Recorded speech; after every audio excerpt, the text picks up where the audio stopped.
ngir sargal jigéen tey nag mu nekk bés bu am solo lool bés bu exceptionnel ñu naroon ko sargal jigéen ndax jigéen mooy ëmb jigéen mooy jur jigéen mooy boot jigéen mooy yar jigéen mooy jur ministre jigéen mooy jur président jigéen mooy jur góoru yàlla yi mooy jur wali moo ñu jural notre bien-aimé Mohamed sallallahu alayhi wa sallam moo ñu jural Cheikh al Islam Ibrahima Niass moo ñu jural góoru yàlla yi ñu naroon nag tey sargale jigéen sur un exposé portant sur le féminisme et l'islam. Moi et mes collègues, Zeyda Khadija, Zeyda Sida, sous l'aide de Zeyda Mariam Dama. Donc ñu tàmbali lire rek ñu nga xamante ne mooy li ñu jotoon di def tey mooy exposé. Introduction. La question d'égalité des droits entre l'homme et la femme est devenue un sujet qui se trouve au centre de nombreux débats et de préoccupations d'une grande actualité. À ce terme plus large, le féminisme, ce mouvement qui prône fondamentalement le principe d'égalité des hommes et des femmes sur tous les plans, notamment sur celui religieux, nous interpelle à réfléchir sur comment l'islam perçoit les droits et les libertés de la femme. Avant d'entrer dans le vif de notre travail, il serait indispensable d'apporter une définition sur les termes islam et féminisme. L'islam, en tant que terme arabe, al-Islam, qui signifie la soumission, est une religion abrahamique s'appuyant sur le dogme du monothéisme absolu, le tawhid, et prenant source dans le Coran, considéré comme le réceptacle de la parole d'Allah, révélée au 5e siècle en Arabie, sous l'égide du prophète Mohammed sallallahu alayhi wa sallam.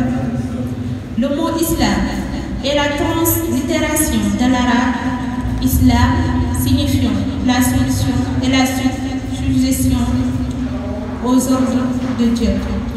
Au XXe siècle, le mot islamisme, remplacé par celui de l'islam dans cette ancienne conception, a changé de sens et s'est spécialisé pour désigner l'utilisation politique de l'islam. L'islamisme devenant alors une doctrine politique qui vise à l'expansion de l'islam.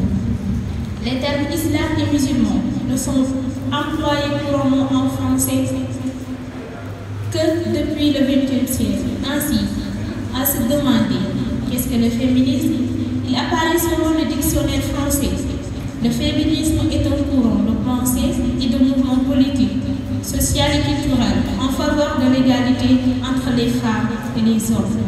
Par ailleurs, regorgeant d'autres subtilités, le féminisme prône la liberté totale de la femme, car la considérant comme un vulnérable, il soutient un traitement de faveur, plus même une considération bien prépondérante dans la société.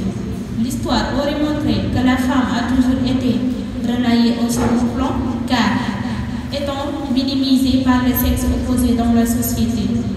C'est dans ce siège que s'est porté le féminisme.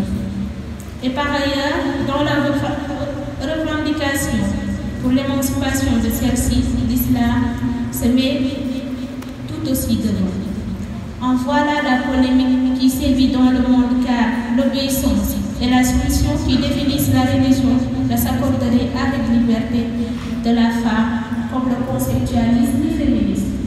C'est ainsi que se soulève une problématique de taille et qui est de savoir la solution, c'est-à-dire l'islam, enfreint-elle la liberté de la femme, en gros le féminisme. Face à une telle préoccupation, il répondre vise simplement à apporter lumière à ce que prouve le féminisme concernant les libertés de la femme. Rime-t-elle avec les chartes de la religion musulmane? Autrement dit, l'islam va-t-il à l'encontre de l'émancipation de la femme ou encore à l'égalité entre hommes et femmes?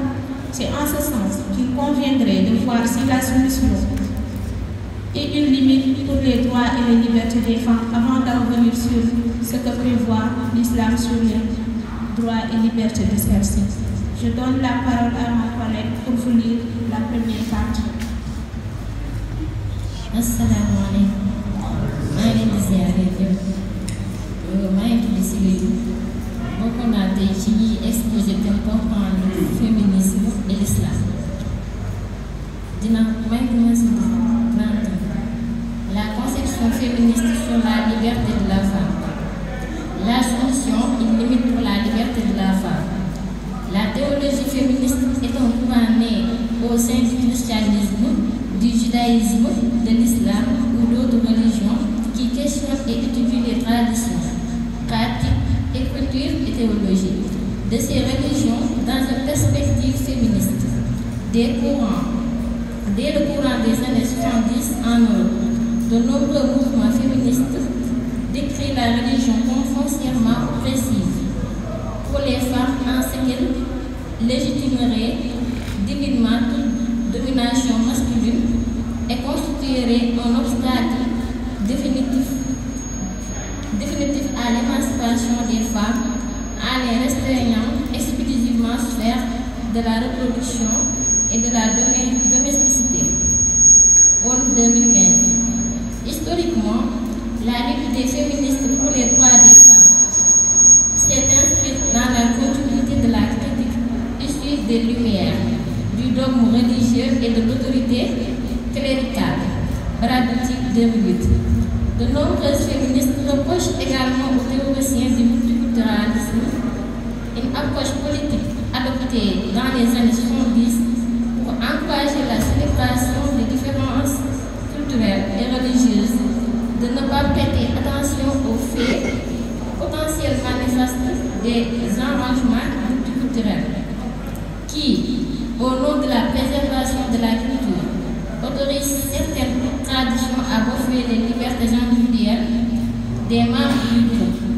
Ces critiques dénoncent en particulier le fait que la plupart des discriminations exercées à l'encontre des femmes s'opèrent le plus souvent dans la sphère privée domestique. Ainsi, dans cette appréhension quelque peu homogène de l'émancipation, le concept récent de féminisme islamique est perçu comme antinomique, voire notamment Ali 2012, Badran 2010, Barlas 2002, Lat Abdallah 2010 et Mernissi 91. Alors que l'islam admet une complémentarité entre les sexes et et justifie les normes relatives au rôle masculin et féminin, le discours des féministes islamiques tend à déconstruire ces rôles sans pour autant rompre avec l'essentialisme et l'impératif divin qu'ils induisent. En travaillant à l'élaboration d'une théologie de la libération à travers la formulation d'un projet émancipateur des conceptions patriarcales par la réappropriation des discours religieux et le renouvellement de leur exégèse, que la posture de ces femmes interpelle. Il apparaît intéressant de chercher à comprendre la spécificité de l'engagement militant des femmes musulmanes à partir de leur double posture, féministe et musulmane. Le multiculturalisme exige une immunité culturelle. Ok, 1999. Tel dans la société, par illustration pour son nouveau livre, la journaliste Marie-Françoise Colobani est allée demander à Tarek Toubou, imam de la mosquée de Bordeaux, dans quelle mesure l'islam et le féminisme étaient compatibles, précisément en lui demandant l'interprétation des sacres anachroniques et soumises à ce qu'il appelle la testostérone, là où il défend l'égalité des sexes et aussi si les femmes voilées sont forcément soumises, affirmant que le port du voile n'a aucun fondement incontestable religieux. Après avoir élucidé la proposition de barrage sur le féminisme et l'islam, on va montrer néanmoins que l'islam valorise et prône la liberté des femmes. Je passe par mon collègue.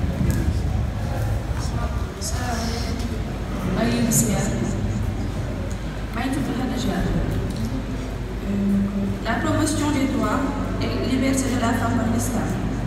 Il suffit de lire le Coran pour être convaincu que le livre saint de l'islam a représenté un progrès pour la condition féminine.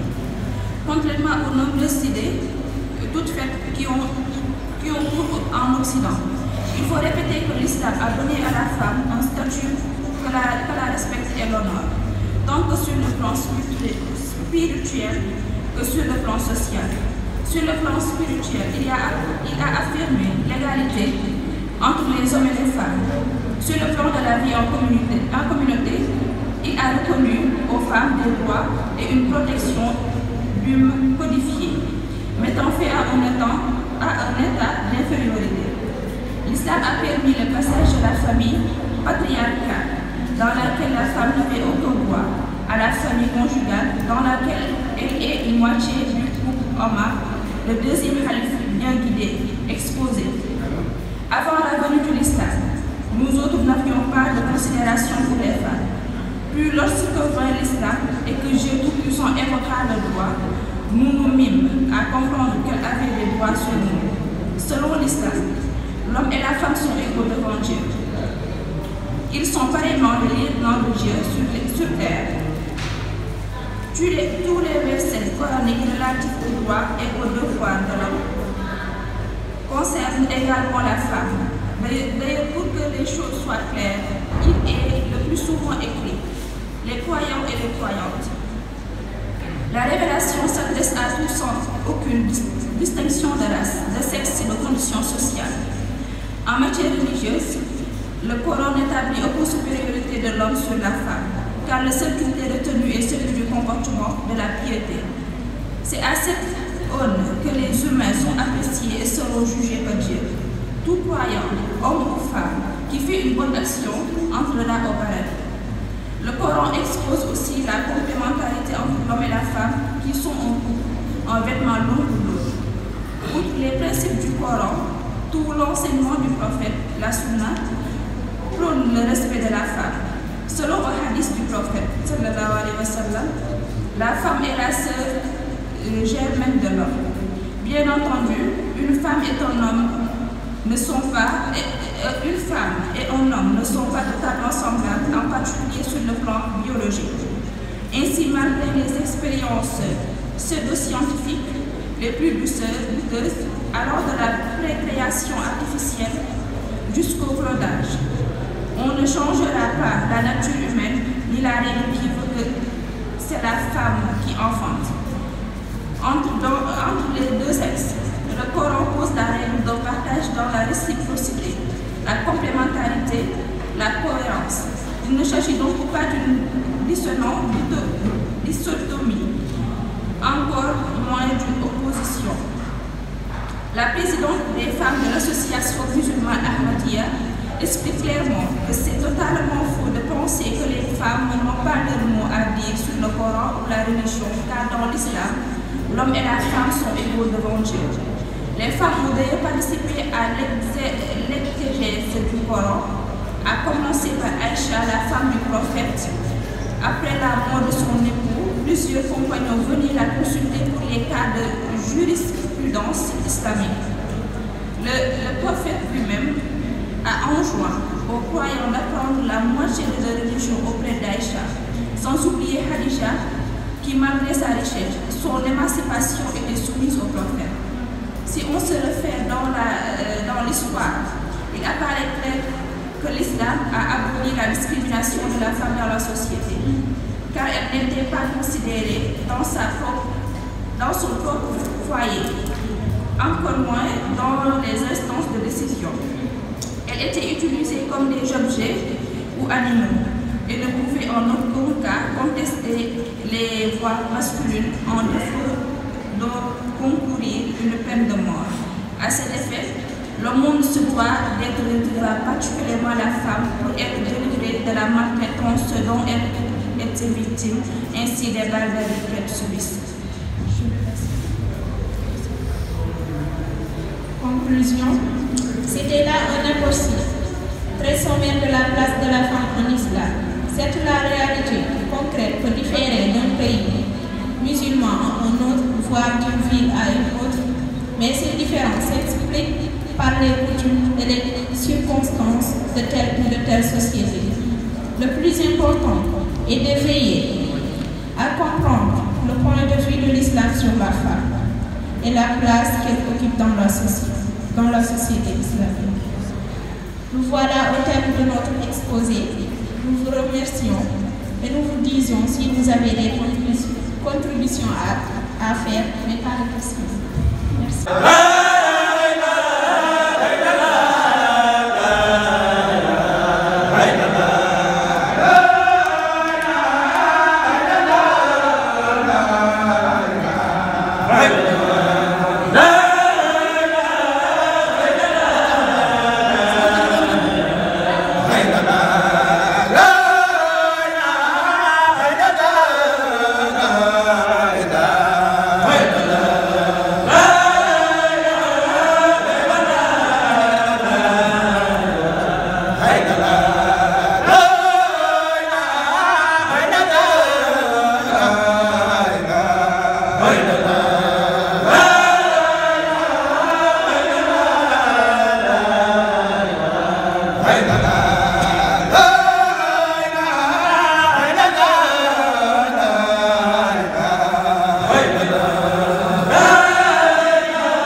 la